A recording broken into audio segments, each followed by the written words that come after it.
Ravalomanana efa nahazo ny tapakila-piaramanidiny moa ity farany fanadihadiana mahakasika an'izay avy hatrany no entina amintsika. Anisany voasa hiatrika amin'ny fionana tampon'ny filoham-panjakana efatra Andriamatoa Marc Ravalomanana araka ny vaovao azo avy amin'ny loharano-baovao Marim-pototra. Raha ny fantatra dia raha pitsy no heverina ho avy eto Madagasikara hiatrika izany ny filoha teo aloha Marc Ravalomanana. Efa nahazo ny tapakila-piaramanidina ary efa tafiditra amin'ny lisitry ny mpandeha amin'ny fiaramanidina zotra-piaramanidina Afrikanina Tatsimo Airlink ny tenany. Tafiditra amin'ny fanomanana ny fahatongavana izay dia anisany dinika izay niarahan'ny FFKM mpanomana amin'ny fionana tampon'ny filoham-panjakana sy mpitandro ny filaminana avy amin'ny Emonata androany.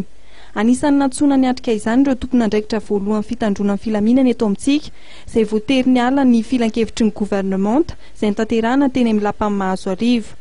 Raha ny tatitra tsy mbola ofisialy voaray dia nandany fiatohana amin'ny fiarovana azy ny teo anivon'ny Emonata ary nangataka ny tokony hanemorana ny fahatongavan'ny filoha teo aloha Marc Ravalomanana. Mbola fanontaniana mipetraka araka izany na ho afaka hiakatra amin'ny fiaramanidina miainga any Afrika Atsimo ny filoha teo aloha Marc Ravalomanana na tsia.